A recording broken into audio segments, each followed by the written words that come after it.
देखिए जगत गुरु तत्वदर्शी संत रामपाल जी महाराज के मंगल प्रवचन।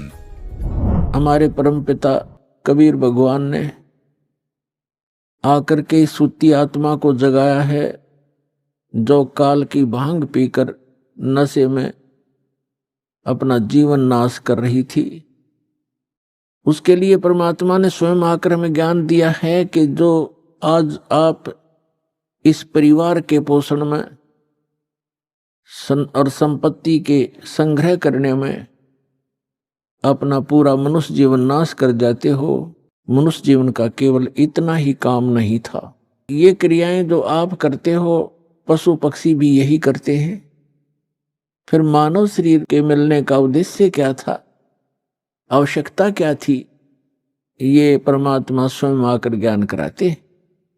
और उस ज्ञान को आगे कुछ अज्ञान बना करके काल के दूत, काल के संत प्रेरणा तो करते रहते हैं, लेकिन उनके पास समाधान नहीं होता। जिसके पास समाधान नहीं है वो ज्ञान भी व्यर्थ है। जैसे किसी को कोई रोग है, किसी ने बता भी दिया कि आपको अमोक रोग है, औषधि है नहीं और है तो वो डुप्लीकेट है, तो वो ज्ञान भी वो समाधान भी वो दोनों व्यर्थ हैं, यूजलेस हैं। ठीक इसी प्रकार तत्व ज्ञान के अभाव से जो भक्ति भी करते थे, मनुष्य जीवन का उद्देश्य भी जो शब्द बता दिया करते थे, आत्म कल्याण ही मनुष्य जीवन का उद्देश्य है, लेकिन उनके पास समाधान नहीं था। तो परमात्मा ने आकर के समाधान भी बताया है और ये तत्व ज्ञान भी बताया है। क्या बताया है परमात्मा ने कि मात पिता मिल जाएंगे इस 184 माह, जहां भी आपका जन्म होगा, कुत्ते की योनि में जाओगे वहां भी माता पिता मिल जाएंगे, गधे की योनि में जाओगे वहां भी आपको माता पिता मिल जाएंगे, पक्षी बनोगे वहां भी माता पिता मिल जाएंगे, मनुष्य जन्म होगा वहां भी माता पिता मिल जाएंगे। लेकिन मनुष्य शरीर के अतिरिक्त हमें परमात्मा नहीं मिल सकते, सतगुरु नहीं मिल सकते। इसलिए परमात्मा बताते हैं कि माता पिता मिल जाएंगे 184 माह और सतगुरु सेवा और या बंदगी भाई फेर मिलन की ना। मानुष जन्म पाया कर जो नहीं रट हरि नाम, जैसे कुआ जल बिना फिर बनवाया क्या काम। जिस कूप में, जिस कुएं के अंदर जल नहीं है, ऊपर से उसकी कितनी अच्छी चित्रकारी है और कितना चाहे पक्का स्ट्रक्चर है, यूजलेस है वो, उसका कोई लाभ नहीं, उसमें जल नहीं है। तो इसी प्रकार जो मनुष्य जीवन प्राप्त प्राणी कितना ही उच्च पोस्ट प्राप्त है, कितना ही उसका सुंदर शरीर है, यदि उसमें सत्य भक्ति नहीं है तो ऐसा है जैसे जल रहित कूप होता है। मानुष जन्म पाय कर जो नहीं रटे हरि नाम, जैसे कुआ जल बिना बनवाया क्या काम। मानुष जन्म दुर्लभ है ये मिले न बारंबार, जैसे तरवर से पत्ता टूट गिरे वो बोर न लगता डर। इसके लिए परमात्मा हमें याद दिलाते हैं आपके पास मानव शरीर भी है और आपको सतगुरु भी मिल गए। समझा है तो सिर धर पाओ, बहुर नहीं रे ऐसा दाव। फिर परमात्मा हमें याद दिलाते हैं कि राम नाम रटते रहो जब तक घट में प्राण, कभू तो दीन दयाल के हे भनक पड़ेगी कान। आज कहे मैं काल भजूं और काल कहे फिर काल, आज काल के करते ही तेरा समय जावेगा चाल। आज कला लीजियो कल किसको होई, यो तन माटी में मिल है जाने सब कोई। काल करे सो आज करे, आज करे सो अब, पल में प्रलय हो जागी भाई फिर करोगे कब। आज कला हाली जियो कल किसको होई, ये तन माटी में मिले है जाने सब कोई। लखी करोड़ी चले गए बहु जोड़े खजाना, जातन चंदन लेपते सो धरे मसाना। हस्ती घोड़े पालकी दल बल बहु साजा, 1.25 संगी गए वो रावण से राजा। लखी करोड़ी चले गए बहु जोड़े खजाना, जातन चंदन लेपते सो धरे मसाना। हस्ती घोड़े पालकी दुलबुल बहु साजा, 1.25 संगी गए वो रावण से राजा। कुंभकर्ण से वीर थे वो लंका छत्रधारी, बिना नाम वंश डूबेगा न्यो समझावे नारी। विभीषण पद भेद दिया वो निर्गुण निर्वाणा, रावण दुई बिसार रे तज गर्भ गुमान। बड़चक विकाल चक्कर पड़े जिन नाम बिसारा, कंस के सी चाणोर से धर बाल पछारा। हिरणा कुछ समझा नहीं प्रहलाद पढ़ावे, उदर विनाशा आन के तब कौन छुटावे।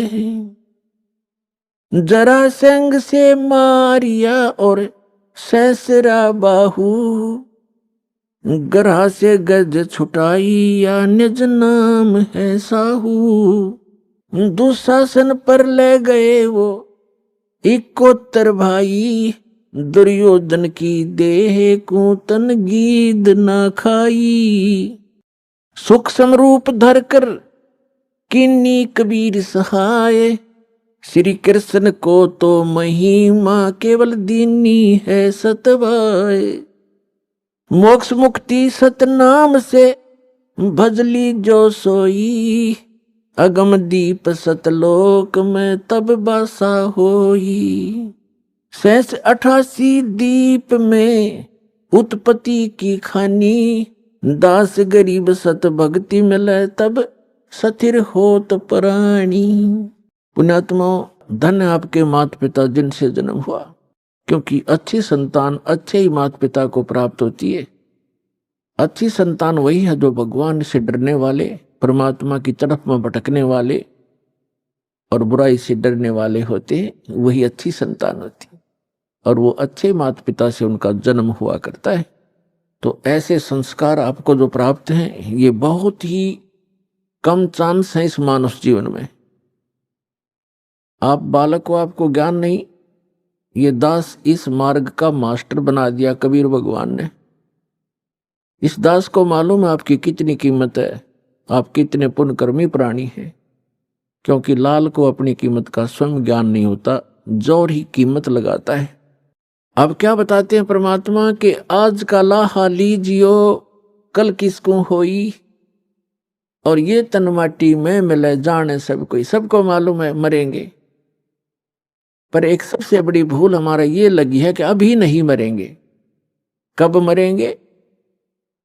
अप्रोक्सीमेट है, अप्रोक्सीमेशन है कि जैसे कोई 20-30 वर्ष का बच्चा है, बेटा है या बेटी है, वो तो स्वाभाविक निश्चिंत है कि अभी तो 100 वर्ष के आसपास मरते हैं। 80-70 वर्ष तो बहुत हो जाते हैं। और जो 50-40 के हो गए वो भी अभी सोच रहे हैं अभी नहीं मरेंगे क्योंकि उम्र बहुत है। और जो 70 और 80 के बीच में पहुंच गए वो भी अब ये सोच रहे हैं अभी नहीं मरेंगे। और जो 90 के आसपास हैं वो भी यही सोच कर जी रहे हैं अभी हो सकता है और 10-5 वर्ष और हों, लेकिन हम उसमें भूल जाते हैं 10 वर्ष के बालक, 2 वर्ष के बच्चे गर्भ के अंदर भी, 1 वर्ष का, 6 महीने के, 20 वर्ष के, 30 वर्ष के, कोई किसी कारण से 50 और 40 वर्ष के, ये सब मृत्यु को प्राप्त हो रहे हैं। तो इसलिए परमात्मा याद दिलाते हैं कि आज का लाहाली जियो कल किसको होई। जो अपना धन इकट्ठा कर लोगे, भक्ति कर लोगे, दान धर्म कर लोगे, वो आपका होगा। बाकी ये रेस्टोरेंट है, आपने सब कुछ बना बनू कर यहीं छोड़ जाना, आप साथ नहीं ले जा सकते। तो क्या ले जाना है हमने? जैसे हम विदेश गए हैं, स्वदेश आना है, तो हम विदेश की करेंसी यहाँ ले भी आएंगे तो वो काम नहीं करेगी, उसको हमने चेंज कराना पड़ेगा। उस करेंसी को हमने अपने स्वदेश वाली करेंसी में चेंज कराना पड़ेगा, तब वो हमारे काम आओगी ना। तो कागज है, एक नए पैसे का भी नहीं है। इसलिए हम यहाँ विदेश में रह रहे हैं। ये काल का लोक, ये विदेश है। पृथ्वी उसका एक शहर समझो, 21 ब्रह्मांड है उसका पूरा राज्य, साम्राज्य है। हम सतलोक से यहाँ आ गए हैं, वापस जाने की अब तैयारी कर रहे हैं, तो हम यहाँ की कोई वस्तु नहीं ले जा सकते। इसके लिए हमने करेंसी चेंज करानी पड़ेगी। वो करेंसी कैसे चेंज होएगी? जैसे आप दान करोगे, वो दान फिर पैसा जो है वो दान में बदल जाएगा, और दान से फिर धर्म बनेगा, और धर्म बनकर आपकी किस्मत में लिखा जाएगा। उतना ही अकाउंट आपको उस अपने स्वदेश में मिलेगा। ये आपकी करेंसी चेंज करानी है। तो इसको जितना आप करा पाओगे वो आपका, और जो करेंसी चेंज नहीं करा पाए वो इस काल की यहीं छोड़ के आनी पड़ेगी आपको। इसके लिए क्या बताते हैं कि अस्थि घोड़े पाल की दलबल बहु साजा, लखी करोड़ी चले गए बहु जोड़ खजाना, और जातन चंदन लेपते सो धरे मसाना। राजा लोग, सेठ लोग, साहूकार होते थे।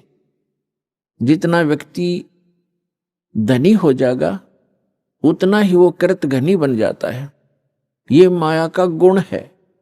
राजा लोग क्या करते थे, सारे शरीर पर, जैसे आजकल तो एसी चल पड़े, कूलर कालर हो गए, राजा लोग क्या करते थे, चंदन को घिसवाते थे, और गर्मियों के दिन में सारे शरीर पर चंदन लगा लिया करते थे, और शीतलता प्राप्त करते थे उससे।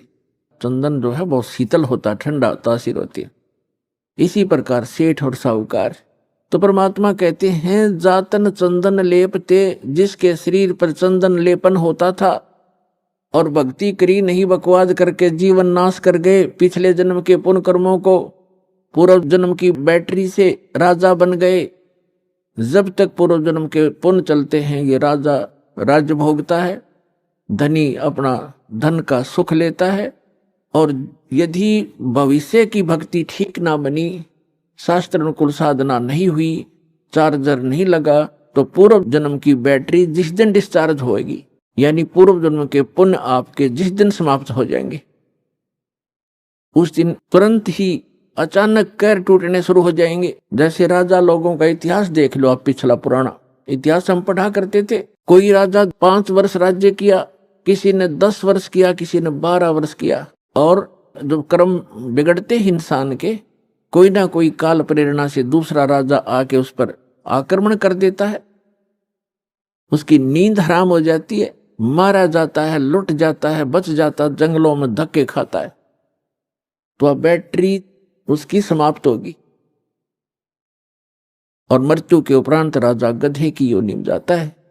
तो यहां परमात्मा कहते हैं, जैसे अगम निगम को खोज ले, बुद्धि विवेक विचार, उदय अस्त का राज मिले, तो बिन नाम बेगार।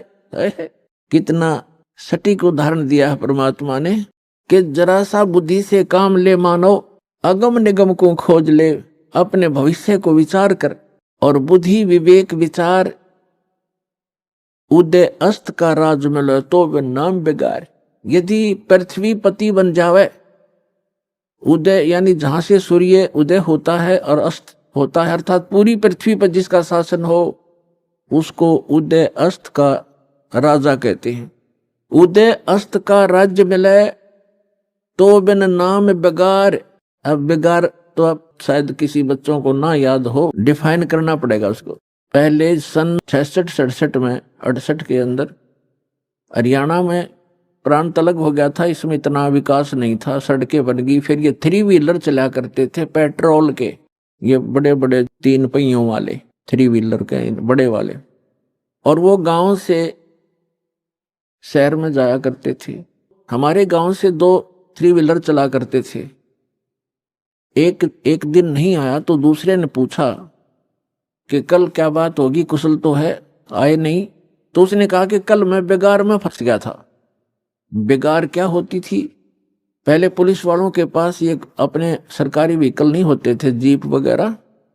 ये ऐसे ही किसी की जीप पकड़ लेते, एक दिन किसी का 3 व्हीलर पकड़ लेते, कोई 4 व्हीलर जबरदस्ती ले लेते, और उसको सारा दिन अपना जो भी उनके काम होते 10-5 गांवों में, कितना रेड मारनी होती, कितना शराब पकड़नी होती, कोई चोर पकड़ना होता या कोई वैसे क्रिमिनल आदमी पकड़ने होते, तो उनको ले जाते थे। वो पेट्रोल भी अपने पल्ले से डाला करता व्हीकल वाला, और सारा दिन उसका पहिया नहीं टेकने देते। आम व्यक्ति को तो ऐसे लगे जैसे बड़ी स्पीड से जा रहा है, कोई अच्छी कमाई कर रहा होगा वो 3 व्हीलर वाला, और वो फंस रहा था बेगार में। तो वो बता रहा था कि कल मैं 200 रुपये अपने घर से लगा कर आया हूँ, यानी उस समय के 200 रुपये आज के 20,000 भी मेरे ख्याल में कम होंगे। कहता 200 रुपये का पेट्रोल अपने पल्ले से लगाया, सुबह ले गए मुझे पकड़कर 6 बजे, रात के 11-12 बजे छोड़ा मुझे। 200 रुपये का तेल लग गया और पल्ले से रोटी खानी थी। तो कल मैं बेगार में फंस गया। अब क्या था कि सारा दिन वो चलता तो खूब दिखाई दिया, पहिया टेका नहीं, बहुत स्पीड, इधर चल उधर चल, और इनकम 1 नए पैसे की नहीं थी, खर्चा सारा का सारा था। इसको कहते हैं बेगार। तो जो राजा लोग या सेठ या अन्य कोई भी व्यक्ति समझो, अब जब राजा को ही लिया जाता है, बाकी अन्य नागरिक तो अपने आप अपने औकात से परिचित हो जाते हैं। जब राजा भी जो भक्ति नहीं करता, वो भी बिगाड़ कर रहा है, तो आम व्यक्ति भी उससे अपनी तुलना कर सकता है कि जो भक्ति नहीं करता और केवल माया जोड़न में लाग रहा है, तो वो राजा पूर्व जन्म की जो पुण्य कर्मों की कमाई थी, उसके आधार से, उस पूंजी से उसके खूब ठाठ बाट दिखाई देते हैं, जय जयकार हो रही है, जहां जाते हैं माला डालने वाले और जयकार करने वाले हैं, बैंड बाजा बजाने वाले खूब हैं उसके आगे पीछे। और वो भोली आत्मा अपने पूर्व जन्म की वो बैटरी को, अपने पूर्व जन्म की कमाई को समाप्त कर रहा है, आगे चार्जर है नहीं, यानी भविष्य की भक्ति वो कर नहीं रहा। तो वो राजा बेगार कर रहा है, बेगार अपनी पूंजी को नाश कर रहा है, और पल की चैन नहीं। तो यहां गरीबदास साहिब जी परमात्मा से प्राप्त ज्ञान के आधार से कहते हैं, अगम निगम को खोज ले, बुद्धि विवेक विचार, उदय अस्त का राज मिले, तो बिन नाम बेगार। हाय हाय, उन आत्माओं कलेजा हिल जाए इंसान का, जरा सा सोधी में हो, जरा सा भी विवेक रखता हो। हमारी बुद्धि पर पत्थर पड़ चुके हैं, हम पूर्ण रूप से कितने विद्वान पाक रहे हो, चाहे इंजीनियर बन गए हैं, चाहे हम डॉक्टर बन गए, और चाहे प्रधानमंत्री बन गए, हम भक्ति मार्ग में शून्य है, अध्यात्म मार्ग हमारा शून्य है। और किसी की पूर्व जन्म की प्रेरणा से वो की ट्राई भी कर रहा है, तो वो केवल डले ढो रहा है शास्त्र विरुद्ध साधना करके। तो सौभाग्य आपका, आपको ज्ञान सुनने को मिला, और धन्यवाद करा करो उस परम पिता भगवान कबीर साहिब का कि ये ज्ञान आप तक पहुंच चुका है। इस दास को पता है, या मेरे साथ जब से लगे हैं आपके भाई बहन, कितना संघर्ष करके आप तक ये ज्ञान पहुंचाया। न ये काल के दूत, ये दुष्ट लोग इस ज्ञान को ऊपर नहीं आने दे रहे थे। 600 वर्ष पहले परमात्मा आकर चले गए, क्योंकि हमारे पूर्वज अशिक्षित थे, और इन दुष्ट लोगों ने हमारे तक वो परमात्मा का ज्ञान नहीं आने दिया। ये कहकर के कबीर तो अशिक्षित है, ये ब्रह्मा विष्णु महेश की निंदा करता है, ये देवताओं की निंदा करता है, इसको मारो पत्थर, इसको भगा दो। और जब से इस दास पर दया हुई परमात्मा की, दास की नींद खुली और ये तत्व ज्ञान हुआ, उसी दिन से बेचैनी बन गई। जिसको समझाऊं उल्टा पड़े। कबीर साहब कहते हैं साच कहूं जग मारन आवे और झूठ कही ना जाइयो, और सच न पूरा पावते झूठों जगपति आइयो। तो पुण्यात्मा सन 1994 में परम पूज्य मेरे गुरुदेव जी ने नाम देने का आदेश दिया था। उस दिन से आज तक ये दास जानता है कि कितने संघर्ष करके आप तक परमात्मा का यो ज्ञान पहुंचा पाया हूं। इन दुष्ट लोगों ने इतने बाधाएं की, जेल तक भेज दिया, झूठे केस बनाकर, झूठी अफवाहें फैलाकर। रामपाल गुंडा है, भुंडा है, इन्होंने बताया 1 नंबर का आदमी है और सारे विश्व के कल्याण के लिए प्रयत्नशील है।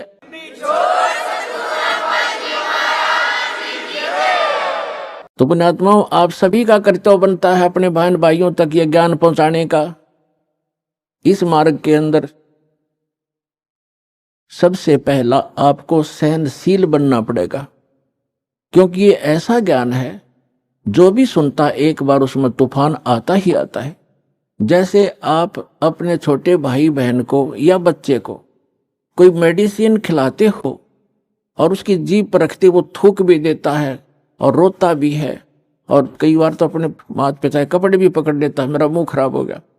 कोई बात नहीं, वो अपना ही तो है, जो ऐसा कुछ कर रहा है विरोध वो अपना ही था, उसी के लिए आप प्रयत्न कर रहे हो उनकी जीवन रक्षा के लिए। तो उसको फिर धीरे धीरे वो टैबलेट इंजेक्शन वो लाने पड़ेंगे, उसको खिलाना ही पड़ेगा, तो तब जा करके वो स्वस्थ होगा। तो इसलिए प्रत्येक का कर्तव्य बनता है परमात्मा के इस मार्ग में सहयोग देने का। हम भक्त हैं, भक्त का लड़ाई करना फर्क नहीं होता। परमात्मा खुद आए थे और उनके साथ कितनी बदतमीजियां की थी। उस परमेश्वर कबीर जी ने किसी को बद्दुआ भी नहीं दी, ऐसे बदसलूक किए थे। अब कभी बताया करेंगे, क्योंकि पहले तो आपको ये ज्ञान समझाते हैं, वेद पुराण गीता से आपको परिचित कराते हैं, ताकि फिर आपकी बुद्धि ये स्वीकार कर ले वह कि कबीर इज गॉड। जिस दिन आपको यह समझ में आ जाएगा कबीर इज गॉड, वो धानक रूप रहा करतार, काशी वाला धानक, ये समर्थ शक्ति है तो है ही, लेकिन हमारी समझ में जिस दिन आ जाएगा, फिर उसके बाद परमात्मा की केवल वो महिमा सुनाया करेंगे। परमात्मा की अमर वाणी से आपकी आत्मा भी भोर हो जाया करेगी, आंखों से आंसू पड़ा करेंगे। इतना कुछ तंग किया मालिक को, उनकी कथा कभी सुनते हैं पढ़ते हैं तो आंखों से आंसू नहीं रुकते, कलेजा फटने को हो जाता है। और सबसे बड़ी बात ये देखिए, परमात्मा ने किसी को बद्दुआ तक नहीं दी, नहीं तो वो समर्थ हैं 1 सेकंड में पृथ्वी को नाश कर दें, दूसरी सेकंड में एज इट इज धर दें। ये इतने सक्षम है कबीर भगवान।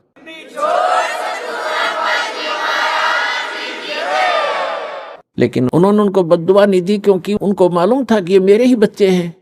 इन्होंने भांग पी रखी है काल भगवान की, और इन दुष्ट लोगों ने मेरे बच्चों को बेरा विरोधी बना दिया काल के दूतों ने। और वो काल के दूत कौन है? वो गुरु पद पे, वो भी तो परमात्मा के बच्चे हैं। तो पुण्यात्मा, जब आपकी बुद्धि, आपका विचार सतर इतना ऊपर उठ जाएगा, तब हम आगे बढ़ पाएंगे। ना तो रोज की किसी गेल मरले लड़के ये तो तैयार बैठे हैं। तो हमने अपने मिशन को सफल भी करना है, अपने आप को बचा के भी रखना है, और परमात्मा के ज्ञान को उसके बच्चों तक पहुंचाना है। कहते हैं आत्म प्राण उद्धार ही ऐसा धर्म नहीं, और जीव का उद्धार करा दे इससे बड़ा कोई पुण्य नहीं है। देखो, पुण्य तो वो भी है जैसे पक्षियों को दाने डाल दिए, कोई गौशाला धर्मशाला बनवा दी, कोई कुआं खुदवा दिया है, कोई बाग बगीचे लगा दिए, कोई भंडारे कर दिए, वो तो अच्छी बात है, कर दिए। और जैसे आज तो आपने पक्षियों को दाने डाल दिए, और वो पक्षी अगले जन्म में बन गया सूअर, फिर क्या डालेंगे? आज तो हमने उस पशु के लिए गौशाला बनवा दी, गऊ है, और अगले जन्म में वो सूअर बन गई, सूअरी बन गई, फिर क्या क्या सेवा करेंगे इसकी? तो उसका एक तरीका बताया कि जो मानव शरीरधारी प्राणी है, इस परमात्मा की शरण माने से, कबीर भगवान की शरण माने से या सद्भक्ति करने से उस आत्मा का फिर उद्धार हो जाएगा। वो ना गधा बने, ना पशु बने, ना सूअर बने, और फिर सतलोक चली जाएगी। अब कितना झंझट मिट गया। अब कहते हैं सतगुरु के उपदेश का लाया एक विचार, जय सतगुरु मिलते नहीं जाते नरक द्वारे। नरक द्वार में दूत सब करते खेचा तान, उनसे कभू ना छूटता फिर फिरता चारों खान।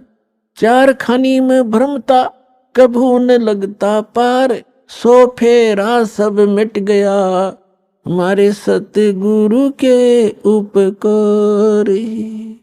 क्या बताना चाहते हैं कि एक मानव शरीरधारी प्राणी को और परमात्मा की शरण में ला देने से, ये सतभक्ति प्राप्त करवा देने से उस लाने वाले को इतना पुण्य होगा जैसे करोड़ गौओं को कसाई से कटने से बचा कर और चरागाह में छोड़ देने का होता है। इतना पुण्य उस मार्गदर्शक को होगा जो सतलोक आश्रम का राह बता देगा, यहाँ का ज्ञान सुना देगा, उस जीव को यहाँ नाम दिला देगा।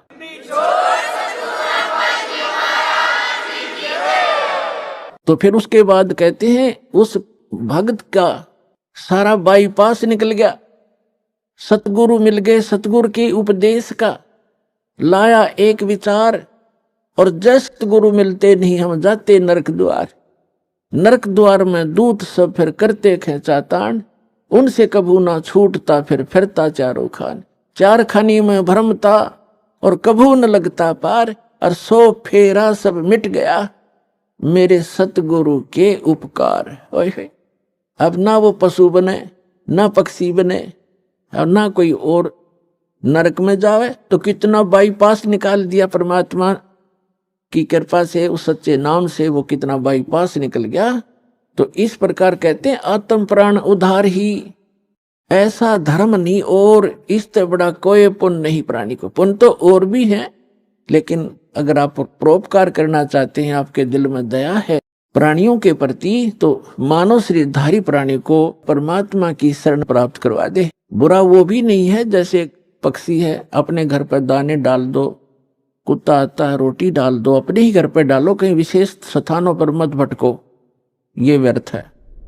अभी आपने सुने संत रामपाल जी महाराज के मंगल प्रवचन।